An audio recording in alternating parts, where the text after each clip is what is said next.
Campos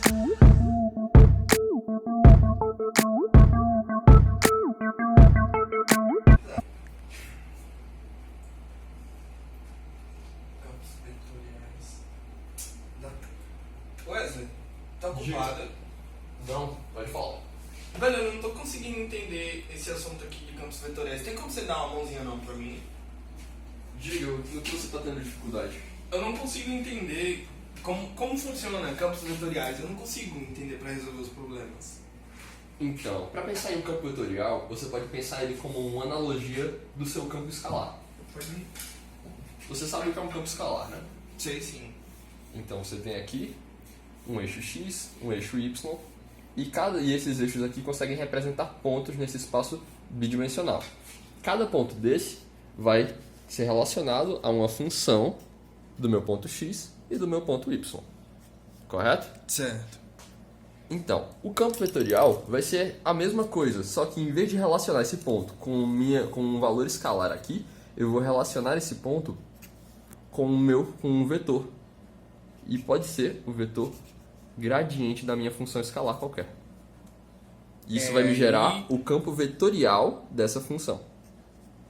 Então, o meu vetor do meu campo vai ser o gradiente da minha função. Ou Justamente. seja, o vetor de suas derivadas parciais. É isso? Exatamente. Então a gente pode escrever isso como fx i mais fyj. Então a derivada parcial de x na minha direção x e a derivada parcial de y na minha direção y. E dentro de cada um desses eu vou pôr os meus valores de x1 e y1. Então eu só vou pegar esse meu ponto e plugar ele dentro da derivada parcial. E aqui dentro da minha direção i, né? E a direção j. E eu vou ter o meu campo vetorial. Você percebe que para cada ponto agora eu vou ter um vetor e não mais um ponto só. Eu vou ter agora uma seta apontando em alguma direção. Ah, sim. Então, o meu campo vetorial ele vai ser formado por pequenos vetores de cada ponto De cada ponto. que se comporta de acordo com a função. Ou melhor, o gradiente dessa função. Exatamente. Entendi. Então, por exemplo, se eu pegasse aqui uma função parabólica qualquer, por exemplo, z igual a x quadrado mais y quadrado. Se a gente desenhar o gráfico dessa função,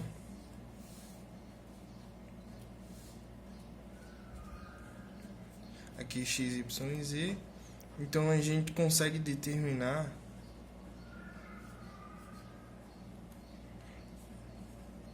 esse comportamento aqui, né? Então, quando eu vou utilizar campos vetoriais, por exemplo, para obter o campo vetorial dessa função aqui, eu vou fazer o gradiente dela e plotar o gráfico que resulta. É isso? Exatamente. Então, o campo vetorial que representa essa nossa função z aqui vai ser o gradiente de z. Ah, que legal.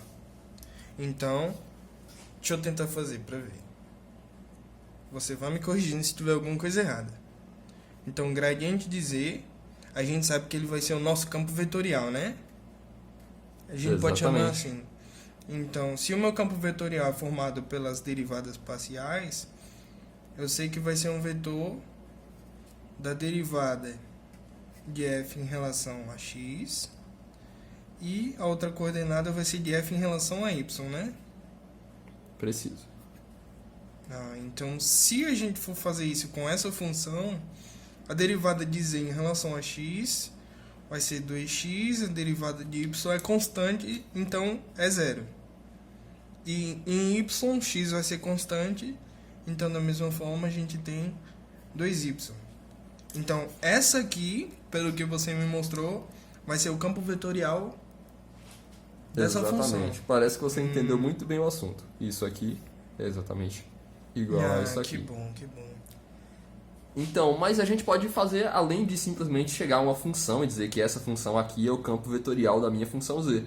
A gente pode plotar esse campo vetorial aqui num plano bidimensional. Nossa, que legal. Então, eu poderia plotar o meu gráfico 2D aqui.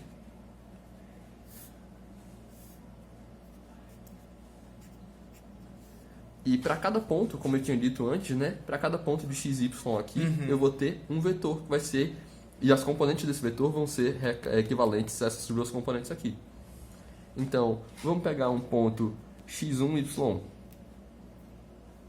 1 e 1. Então, se eu jogar os meus valores de x e y dentro do meu vetor gradiente aqui, eu vou ter o quê? X, 2 vezes x, que é igual a 2. Então, a minha componente, a minha componente x do vetor nesse ponto vai ser 2. E 2 também em y, porque 1 vezes 2 aqui vai ter 2. Então, o meu vetor resultante ia ser exatamente esse aqui, com a ajuda da geometria analítica. Justamente. E esse aqui é o vetor desse ponto. Se a gente observar, então, conforme vai crescendo x e y, nesse caso dessa função z, então vai crescendo também o módulo dos meus vetores. Exatamente. E você vai observar um comportamento assim: quanto mais longe da origem, maior o vetor, que sempre vai estar apontando com a sua base virada exatamente para a origem aqui. Sim. Então, aqui nesse quadrante a gente vai ter vetores que apontam nessa direção, nesse quadrante para cá e nesse quadrante para cá. Sempre traçando uma linha reta com a nossa origem e aumentando cada vez mais quando se distanciando daqui. Porque você percebe que quando nossas componentes x e y ficam maiores, né? Ou seja, ficam mais distantes da origem, o nosso vetor vai ficar maior também. Então esse comportamento se adequa perfeitamente ao que a gente está vendo ali. Também você percebe que quanto mais perto da minha linha de x aqui, né? Do meu eixo x, eu vou ter y's pequenos. Então eu vou ter vetores que são assim, ó. Assim, bem quase retos. E exatamente em cima do meu eixo x eu vou ter vetores sem componente y, porque aqui o y vai ser igual a zero. Entendi. E a mesma análise vale para o meu eixo y. Então, perto do eixo y eu vou ter vetores assim, né? Uma componente x, ou seja, uma componente nessa direção, Sim, bem rasa. Então, eu vou ter vetores que apontam muito para cima ou para baixo. E como pela função aqui ela acompanha o sinal, né? Por exemplo, se x for negativo e y positivo, ela vai estar justamente nesse quadrante aqui, né?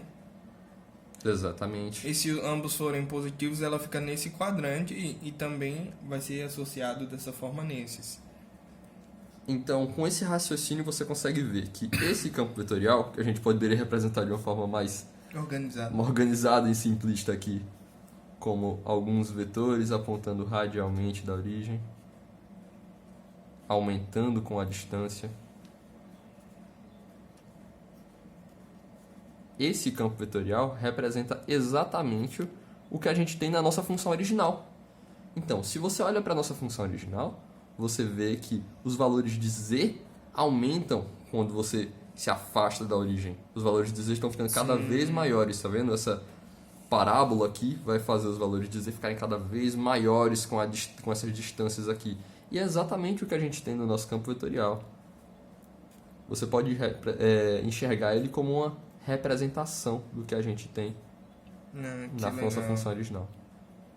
Verdade. Se a gente tentar desenhar aqui, então a gente vai encontrar justamente isso que você está falando, né? Conforme vai crescendo, a gente vê aqui que os meus vetores vão se tornando maiores. Não é isso?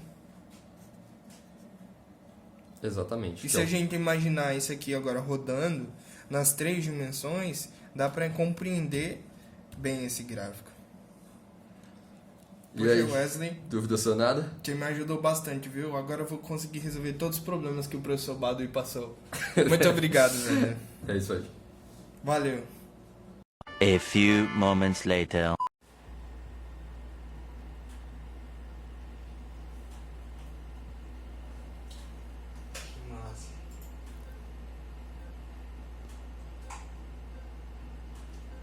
Wesley.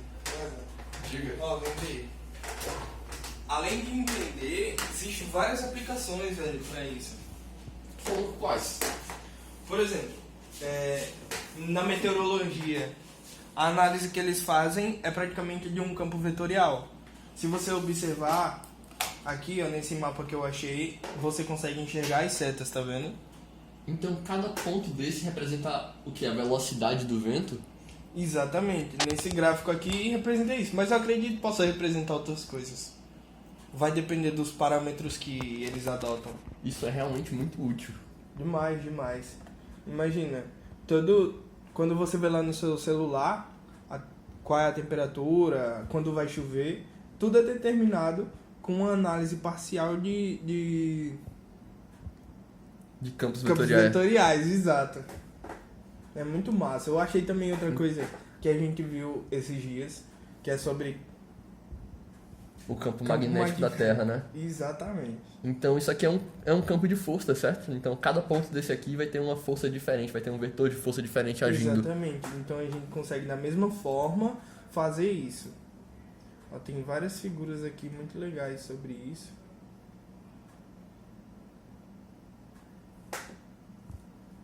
Então realmente campos vetoriais se tornaram um assunto extremamente útil pra gente hoje, né?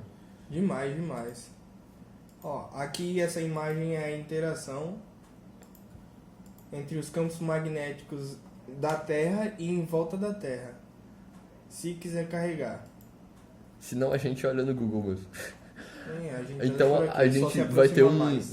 um cálculo extremamente complexo para saber a força em cada ponto, né? Que vai envolver muito cálculo vetorial. Isso aqui deve ser importante porque esse campo magnético tem muito a ver com o sistema de comunicações na Terra e os nossos sistemas elétricos no geral também são afetados por esses fenômenos. Então entender eles e como vai se comportar cada um desses pontos, os vetores nesses pontos, é de muita importância pra gente. Exatamente. Para você ver, por exemplo, telecomunicações. Telecomunicações são dados praticamente por ondas eletromagnéticas, né? Que nada mais são do que pela interação entre dois campos. Dois campos vetoriais. Dois campos vetoriais, e a partir disso você consegue ter a transmissão, né? Dentre várias frequências, já a gente tem a frequência de televisão, de rádio. Então você vê que a tecnologia evoluiu a partir de campos vetoriais. O cálculo vetorial, no geral, é uma das ferramentas mais poderosas da sociedade contemporânea. Exatamente, é um dos maiores ganhos que a gente tem até hoje, cientificamente falando. Muito massa, velho. Muito massa.